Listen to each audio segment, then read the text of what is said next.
Over a lifetime, all of us change to an extraordinary degree.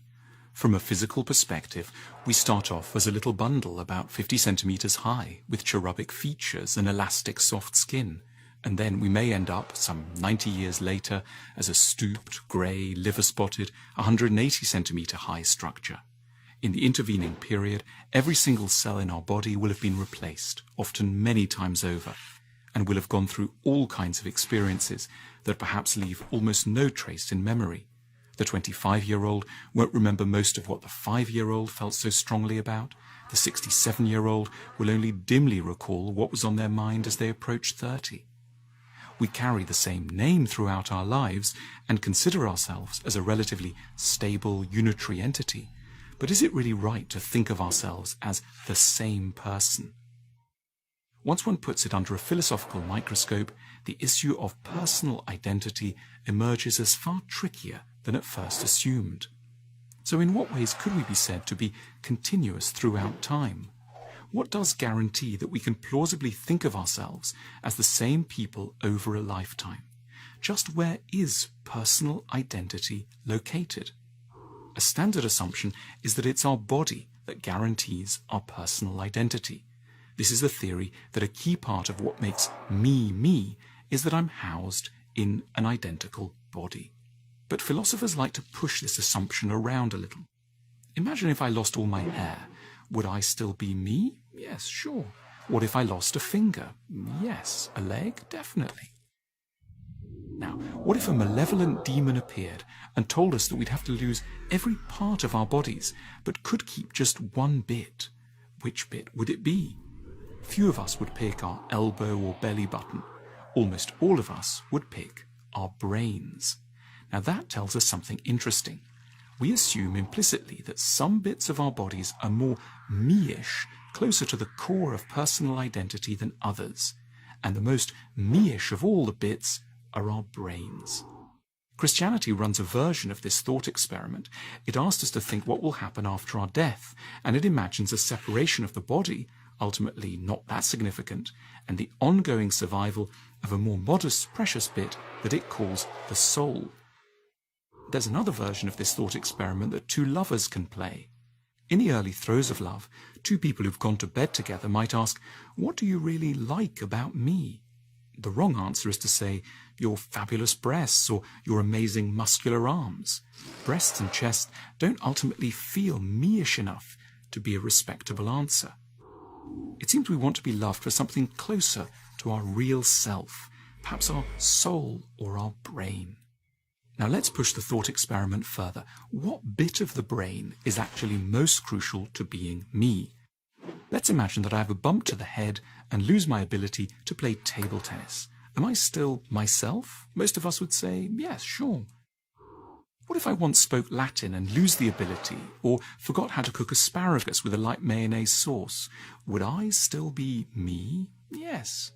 In other words, technical capacities don't feel very close to the core of personal identity. What about other kinds of memories? A big part of making me me tends to be my store of memories. I remember the carpet in my bedroom when I was growing up, or the girl I was in love with at university, or the weather over Sydney as we came into land for my first Australian book tour. But what if these memories all vanished as well? Could I still be me?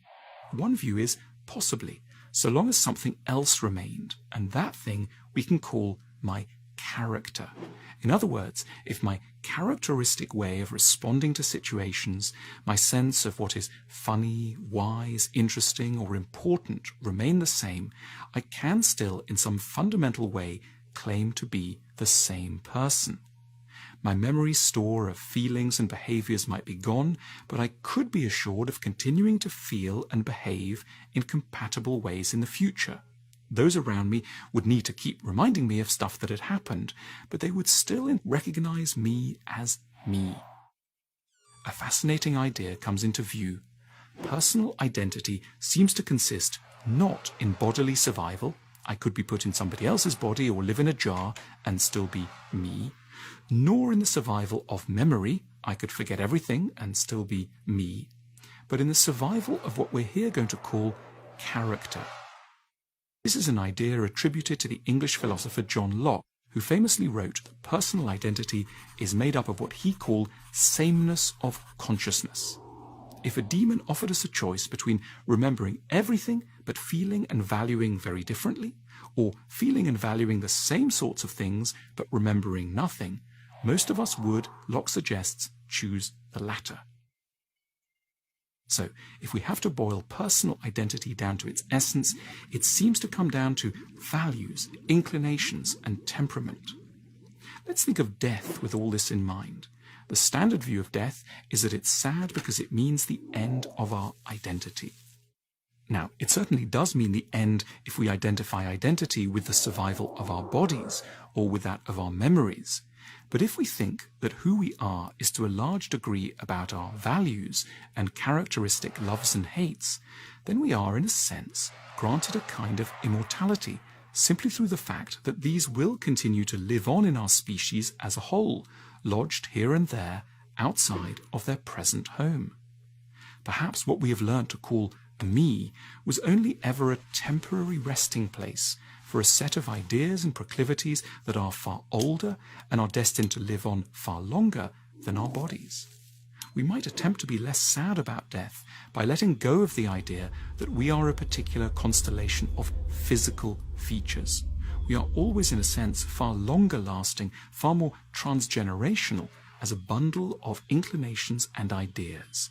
We will continue to crop up and live wherever those ideas that are most characteristic of us will emerge, as they must, in the generations that are to come. Focusing in on questions of identity has the paradoxical and rather cheering effect of making us both less attached to certain bits of us and more confident that the really important things about who we have been will survive, in a way, long after our bodies have returned to dust and our memories have been obliterated.